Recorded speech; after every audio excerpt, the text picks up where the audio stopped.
Hello everyone, I am Priya and I hope you all are doing great. तो आज के video में हम देखने वाले हैं कि मॉक टेस्ट को किस वे से अप्रोच किया जाना चाहिए जिससे कि वो रियल एग्ज़ाम में अपना पर्पस फुलफिल कर पाए। जो कि उसका पर्पस होता है कि रियल एग्ज़ाम के लिए हमें एग्ज़ाम रेडी करना या हमें मतलब वो कॉन्फिडेंस लाना एंड हमारी स्पीड, एक्यूरेसी, टाइम मैनेजमेंट सारी स्किल्स इंप्रूव करना। तो ये सब चीज़ें कब होती है जब हम एक पर्टिकुलर वे में या पर्टिकुलर एक टेक्निक के साथ काम करते हैं तभी एंड प्रैक्टिस करते हैं कंसिस्टेंटली, तभी ये हो पाता है। अदरवाइज़ जो अगर आप ब्लाइंडली देते ही जा रहे हो, 100 नंबर ऑफ मॉक टेस्ट आपने दे दिए, तो जो मॉक टेस्ट 1 में स्कोर था वही 100 में आएगा एंड वही एग्ज़ाम में आएगा, जिससे कुछ फ़ायदा होने वाला नहीं है। बस पैसे ही बर्बाद होना है मॉक टेस्ट का सब्सक्रिप्शन खरीद के। तो चलिए देखते हैं इस वीडियो में। तो फर्स्ट पॉइंट मैं आपको बता देती हूँ कि क्या करना चाहिए। तो फर्स्ट ये है कि हमें हमेशा जब भी हम मॉक टेस्ट देते हैं तो हमारी 2 या 3 स्ट्रैटेजीज़ हमें डिज़ाइन करने के, जैसे मतलब फॉर एग्ज़ाम्पल कि एक स्ट्रैटेजी ऐसे बोल सकते हो कि जो क्वेश्चन आया वो सॉल्व कर रहे हैं, जैसे फर्स्ट कम फर्स्ट बेसिस पे हम सॉल्व करते जा रहे हैं पूरा मॉक टेस्ट। ठीक है, ये हो गया एक। एंड सेकंड अप्रोच हम ये बोल सकते हैं कि जैसे इजी इजी क्वेश्चंस पहले सॉल्व कर लिए ये। तो दोनों अप्रोच आपको डिज़ाइन मतलब ऐसे डिसाइड करना है एंड दोनों को भी प्रैक्टिस करना है बीच बीच में। ऐसा नहीं कि लॉन्ग टर्म तक करते रहो। स्टार्टिंग में इनिशियली जब आप स्टार्ट करते हो मॉक टेस्ट देना तभी करो थोड़े दिन तक, उसके बाद आप एक टेक्निक के साथ टिक सकते हो। बट आपको एक बैकअप इसीलिए मैं बोल रही हूँ कि दूसरी टेक्निक भी चाहिए, बिकॉज समटाइम्स ऐसा होता है कि कोई सेक्शन टफ आ जाए, कोई कुछ आ जाए तो प्रॉब्लम हो जाती है। स्पेशली आरआरबी पीओ की अगर मैं बात करूँ तो बहुत लोग डिसाइड करते हैं कि तो ओके मैं फर्स्ट 25 मिनट्स में रीजनिंग करूँगा, फिर नेक्स्ट 20 मिनट्स में कॉन्ट करूँगा एंड मेंस में भी ऐसा ही कुछ सोच के जाते हैं। तो ये सब वर्क नहीं करता है। अगर आपने रीजनिंग सोचा एंड रीजनिंग ही उस वक्त टफ आ गया तो फिर आपकी तो टाइम वेस्ट ही होना है और ऊपर से कॉन्फिडेंस जो है वो भी डाउन हो जाएगा, क्योंकि अटेम्प्ट ही नहीं हो पाएगी रीजनिंग में। ऑन द अदर हैंड फिर उस टेंशन के कारण कॉन्ट के भी अटेम्प्ट नहीं हो पाएंगे। तो ऐसी सारी चीज़ें ना हो इसलिए हमें 2-3 स्ट्रैटेजीज हमारे पास रखनी है एंड फिर उसमें से थोड़े दिनों के बाद एक बेस्ट वाली चुन के, जिससे आपका स्कोर ज़्यादा आ रहा है, वो वाली चुन के आपको आगे बढ़ना है एंड कंसिस्टेंटली फिर उसी से सॉल्व करना है। एंड जो कि जिसमें बेस्ट होता है कि हमेशा इजी वाले क्वेश्चंस पहले करो, कि ऑब्वियसली यहाँ पे स्टेप मार्किंग तो है नहीं। यहाँ पे अगर मिला तो 1 मार्क्स, अदरवाइज -0.25 मिलेगा। तो जीरो भी नहीं, -0.25, तो वो तो जो क्वेश्चन करेक्ट है उसका भी लेके चल जाएगा। इसीलिए लेंदी क्वेश्चंस हमें पहले नहीं करने, ये हमारा सेकंड पॉइंट है।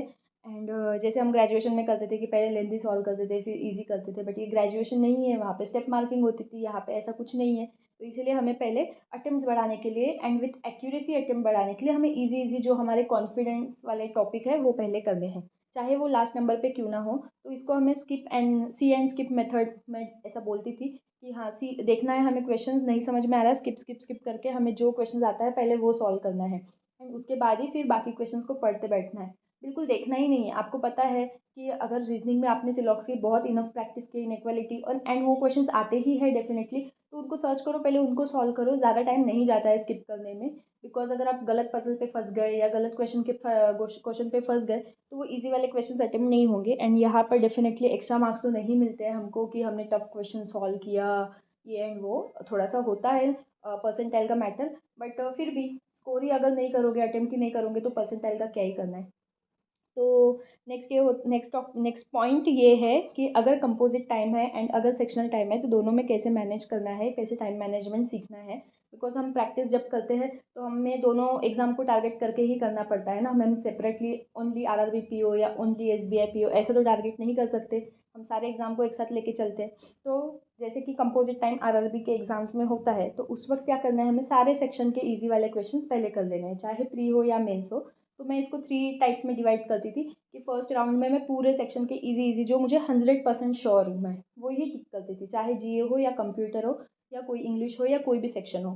तो उससे क्या होता था, मुझे राउंड 1 के बाद पता चल जाता था कि ओके मुझे 100% ये क्वेश्चन आते हैं विथ फुल एक्यूरेसी, इतने तो स्कोर, इतना तो मार्क्स मुझे डेफिनेटली आना है। उसके बाद मैं क्या करती थी, सेकेंड राउंड में फिर जाती थी जो 3 सेक्शन हमारे English, general awareness and computer, तो इनके फिर मैं पढ़ती थी क्वेश्चन जो मैंने स्किप किए थे, तो वो पढ़ती थी कि ओके मैं रिकॉल कर पा रही हूँ क्या, या मुझे मैंने पढ़ा हुआ है क्या कभी।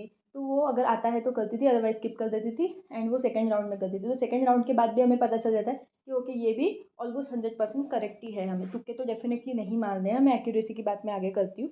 एंड थर्ड राउंड में फिर क्वांट एंड रीजनिंग के जो क्वेश्चन हमने स्किप किए थे, मार्क फॉर रिव्यू किए थे, वो क्वेश्चंस मैं सॉल्व करती थी। मैं मॉक में भी यही स्ट्रैटेजी यूज़ करती थी एंड मैंने एग्जाम में भी यही किया है।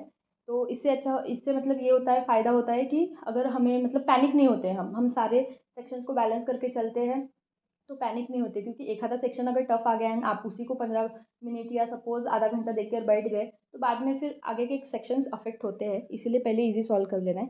एंड अगर सेक्शनल टाइमिंग है, जैसे IBPS या SBI के एग्जाम्स है, सेक्शनल टाइमिंग है, तो उसमें क्या करना है, विद इन दैट सेक्शन हमें ईजी वाले क्वेश्चन सॉल्व करने हैं पहले। तो वहाँ पर भी ऐसी ही साइकिल चलेंगी 3 राउंड की, but with in the section. जैसे इंग्लिश का सेक्शन ओपन किया, आप इजी इजी सॉल्व करो, डायरेक्ट से आरसी मत पढ़ो। आपको लगता है फिलर्स वगैरह हो जाएंगे या मैच द कॉलम हो जाएंगे, उसको सॉल्व करो। Then go for second round कि आपको जो लगता है एरर डिटेक्शन ये वो आ जाएगा, फिर लेंदी वाले क्वेश्चंस के लिए जाना है। एंड जो नहीं आ रहा है तुरंत स्किप करते जाना है। ऐसा नहीं कि एरर डिटेक्शन का क्वेश्चन नहीं आ रहा बट 5 मिनट उसी को घुमा फिरा के पढ़ते बैठे हो, तो उसके कारण क्या होगा कि भले ही आरसी लेंदी होता है बट उसमें 2-3 मार्क्स तो मिल ही जाएंगे डेफिनेटली आपको।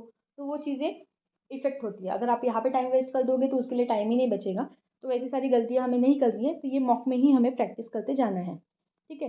एंड फोर्थ पॉइंट ये है कि एक्यूरेसी की जैसे मैंने बात की, तो एक्यूरेसी पे डेफिनेटली फोकस रहना चाहिए एग्जाम में भी एंड मॉक में भी, बिकॉज नॉर्मलाइजेशन बहुत हद तक होता है। मैंने सारे जो भी प्री दिए थे, मुझे हमेशा मेरे अटेम्प्ट से ज़्यादा मार्क्स मिले, बिकॉज मैंने एक्यूरेसी हमेशा मेंटेन की थी। मुझे याद है IBPS PO, SBI PO, RRB PO सब में मेरे अटेम्प्ट्स 50 to 60 के रेंज में ही थे।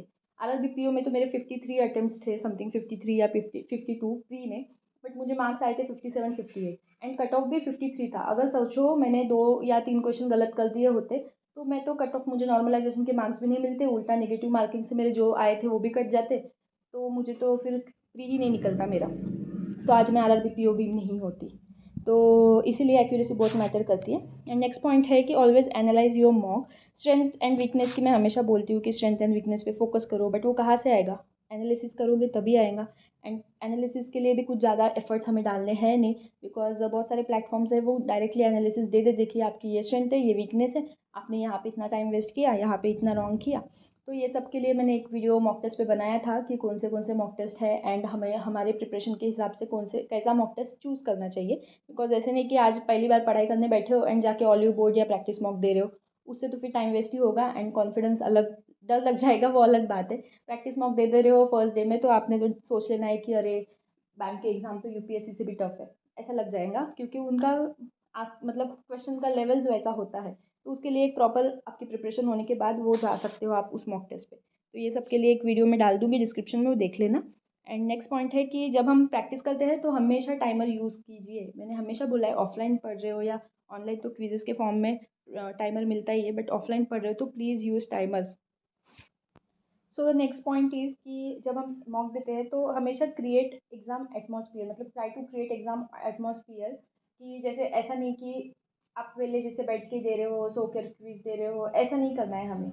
एंड बस देख रहे हो क्विज को पलटा पलटा के, सॉल्व भी नहीं कर रहे हो, अगर सॉल्व करने लायक है तो बस बैठे हो एंड दे रहे हो, ऐसे बिल्कुल नहीं करना है। हमें प्रॉपर एक एटमॉस्फेयर क्रिएट करना है। अगर लैपटॉप पे दे रहे हो तो माउस वगैरह यूज़ करना है, जिससे कि हम यूज़ टू हो जाए एग्ज़ाम एटमॉस्फेयर से एंड एग्ज़ाम में प्रॉब्लम ना हो। माउस भी यूज़ कर रहे हो तो स्क्रोलिंग नहीं करना है, वो जैसा एग्जाम में स्क्रोलिंग बैन होता है उस तरह से ही हमें वो ड्रैग एंड ड्रॉप करते रहना है, तो उससे हमें यूज टू हो जाएंगे। एंड जो लोग मोबाइल पे भी देते हैं तो मोबाइल पे एकदम हाथ में पकड़ के सॉल्व नहीं करना है, मोबाइल को प्रॉपर टेबल पे रखो लैंडस्केप में, एंड उसके बाद फिर वो देख देख के सॉल्व करो। बिकॉज हाथ पे रहता है तो डेफिनेटली हमारा मतलब जो टाइम है, जो स्क्रीन टाइम होता है कि हम स्क्रीन पे देख रहे हैं, नीचे देख रहे हैं, ऊपर देख रहे हैं, वो थोड़ा ज़्यादा होता है रियल एग्जामिनेशन में। एंड मोबाइल में जब यूज़ करते हो तो मोबाइल तो कन्वीनियंटली हम आंखों के सामने रख देते हैं।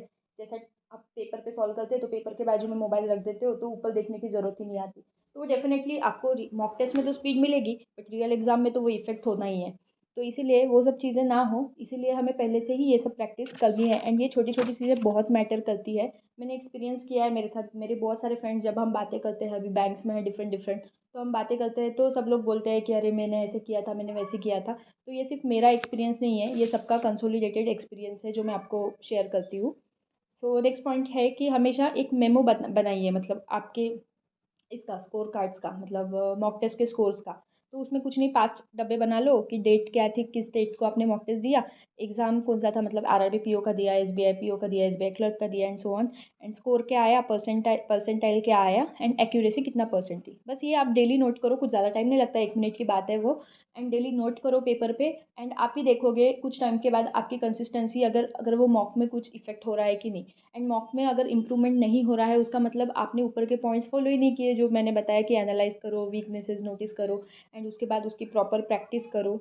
तो वो सारी चीज़ें करना है। तो अभी एनालिसिस भी बहुत लोग कर लेते हैं बट उसको वैसा ही छोड़ देते हैं। तो नेक्स्ट पॉइंट उसी के रिगार्डिंग है, which is do not repeat the same mistakes, because same mistakes कब होंगी, जब एनालिसिस करोगे, प्रॉपर एनालिसिस किया बट कुछ फ़ायदा ही नहीं ना, उसको प्रैक्टिस ही नहीं किया, बस देख के रख दिया कि ओके मुझे सिलॉग्स नहीं आते, हाँ ठीक है नेक्स्ट मॉक में आ जाएँगे, ये मॉक के टफ होंगे, ऐसा थोड़ी ना होता है।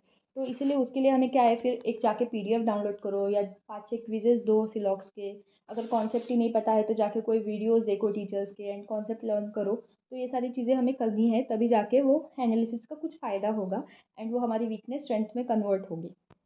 सो the next point is always recall your learnings. तो मैंने हमेशा बोला है कि जब भी हम मॉक देते हैं तो जो एनालिसिस करते हैं हमको कुछ ना कुछ तो क्वेश्चंस पता ही चलते हैं ऐसे जो हमें नहीं आए एंड हमने क्या मिस्टेक किया, क्या हमें क्लिक नहीं हुआ जिसके कारण हम सॉल्व नहीं कर पाए। तो वो सारी चीज़ें आप नोट करो। ज़्यादा टाइम नहीं लगता है नोट वगैरह करने में, बट ऐसे दिमाग में नहीं रहता है ज़्यादा टाइम तक, बिकॉज 100 चीज़ें पढ़नी है यहाँ पर, कितना कुछ रिकॉल करेंगे ना हम, इसलिए नोट डाउन करके रखो। एंड जब भी आप नेक्स्ट मॉक देते हो पहले वो सारी चीज़ें रिकॉल करो कि ओके लास्ट मॉक में मैंने ये मिस्टेक्स की थी। फॉर एग्जाम्पल इंग्लिश में आपको कोई वर्ड दिखा जिसका मीनिंग नहीं आता है एंड वो मोस्ट कॉमनली यूज्ड वर्ड है, तो लिख के रखो। एक एक ऐसा डायरी टाइप से बना लो कि उसमें आप सारे मॉक का बैक टू बैक लिख रहे हो, ऐसे कोई सेक्शन वाइज भी लिखने की ज़रूरत नहीं है। एंड सपोज कुछ इंग्लिश में आपको दिख गया एरर कि ओके ए के साथ क्या यूज़ होता है, एन के साथ क्या यूज़ होता है फॉर एग्जाम्पल, तो वैसा नोट कर देना है छोटे से अक्षरों में। एंड ऐसे ही हमें कंटेंट रीजनिंग का भी। तो एंड जैसे मैंने आपको शेयर किया था कि मैंने शॉर्ट नोट्स बनाए थे एक पेज पे, तो मैं हमेशा मॉक देने के पहले वो रिकॉल कर देती हूँ, उससे मुझे बहुत हेल्प मिलती थी, सारी चीज़ें बिकॉज मेरे माइंड में आ जाती थी। अभी अगर डायरेक्ट हम मॉर्निंग में उठे बराबर पेपर दे रहे हैं, मॉक दे रहे हैं, तो हम जो हमारा जो गैप आया है पढ़ाई का, जब हम सो रहे थे या बाकी कुछ काम कर रहे थे, तो वो गैप में हमने कुछ सारी चीज़ें हमारी पीछे चली जाती है ना, जो पढ़ाई की चीज़ें पीछे चली जाती है एंड लेटेस्ट मेमोरीज ऊपर आ जाती है। ये ऐसा सॉफ्टवेयर जैसा ही काम करता है हमारा ब्रेन भी। तो हमें वो लेटेस्ट चीज़ों को वापस से लाना है ऊपर, मतलब जो हमारी लेटेस्ट चीज़ें दबाकर जो हमारी पढ़ाई की चीज़ें उसको ऊपर लाना है। तो इसलिए हमें वो रिकॉल करना पड़ेगा। तो उससे एग्ज़ाम में क्या होगा कि हम तुरंत से, अभी हम पढ़ के आए थे किसी लॉग्स में ऐसी ऐसी कंडीशन रही तो कॉम्प्लीमेंट्री पेयर बनता है, तो डायरेक्ट जब मॉक में आप देखोगे तुरंत से क्लिक हो जाएगा कि अच्छा ये कॉम्प्लीमेंट्री पेयर है। तो आपको जो 5-10 सेकंड लगते थे रिकॉल करने पे वो भी बच जाएंगे। एंड ऐसे सारे टॉपिक्स के अगर आप 5-10 सेकंड पकड़ो तो आपके 2-4 मिनट तो डेफिनेटली बच जाएंगे एग्ज़ाम में, वो रिकॉल करने का जो टेंशन था उसमें। तो इसीलिए आप एक शॉर्ट नोट्स बनाओ एंड उसको नोट डाउन करते चलो एंड प्रॉपरली रिवाइज करते चलो जब भी आप नेक्स्ट मॉक दे रहे हो। एंड ठीक है, नंबर ऑफ मॉक्स की हम बात करें तो ऐसा नहीं है कि रैंडमली बस देते जाना है। आप खुद का एनालिसिस करो कि ओके मेरा प्रिपरेशन इतना हो गया है अभी कि मुझे लर्निंग की ज़रूरत नहीं है, मुझे प्रैक्टिस की ज़रूरत है एंड मॉक्स की ज़रूरत है। तो प्रैक्टिस के लिए पीडीएफ सॉल्व करो एंड मॉक देते जाओ तो चलेगा। बट अगर आपको पता है कि अभी तक आपने सिलेबस ही पूरा कवर नहीं किया है, प्री मेंस दोनों की बात कर रही हूँ, मेंस लेवल का भी पूरा कवर करना है, बैंकिंग अवेयरनेस सब कुछ, तो उसके बाद ही आपको डेली डेली मॉक्स देने हैं। अदरवाइज़ तो आपको मैंने बताया है आरआरबी पीओ के शेड्यूल में कि आपको मॉक ऐसे देने के हैं, 2 या 3 ऐसे बैलेंस करने हैं। तो वो नहीं देखा है तो जाके देख लो वो शेड्यूल एंड उसको अभी कंटिन्यू करो। अभी तो एक 4 वीक चले गए हैं ये वाले फर्स्ट 4 वीक्स, तो बाद में का कंटिन्यू करो एंड पूरा ना उसमें कवर करो। तो and last but not least वाला पॉइंट एक थोड़ा नॉन टेक्निकल है, जो कि है be confident and be calm during the exam या फिर बिफोर द एग्जाम। चाहे मॉक हो या रियल एग्जाम हो, always tell yourself that I have prepared enough for this exam, I deserve to clear this exam and I will stay calm during the exam and I will definitely clear this exam. ये आप बोलोगे ना तो definitely वो law of attraction होगा and आप में positive energy automatically आएगी। एंड डेफिनेटली आपने प्रिपरेशन किया है, आपने हार्डवर्क किया है, तभी तो आप मॉक दे रहे हो। एंड उसको ही बस आपको इम्प्लीमेंट करना है, क्योंकि बहुत लोगों को आता बहुत कुछ है बट वो पैनिक होने के चक्कर में वो लोग सब कुछ मेसअप कर देते हैं। तो वैसा नहीं होना चाहिए, इसीलिए अपने आप को कॉन्फिडेंट एंड काम रखने की भी प्रैक्टिस हमें पहले से ही करना है, ना कि हम रियल एग्जाम में जाके देखें। तो आई नो वीडियो बहुत लंबा हो चुका है बट मुझे सब कुछ डिटेल में एक्सप्लेन करना था, ताकि बार बार आपको 10 जगह जाके ये सब देखना ना पड़े या सेम सेम मिस्टेक आप ना करो एंड टाइम वेस्ट ना करो। इसलिए इसको स्पीड वगैरह बढ़ा के देख लेना। And thanks for watching. And ये मेरी अवार्ड विनिंग स्माइली जो मैंने यहाँ पे बनाई है उसके लिए अवार्ड तो आप मुझे दे नहीं सकते, तो सब्सक्राइब भी कर देना चैनल को। Thanks for watching, have a nice day and keep prepare.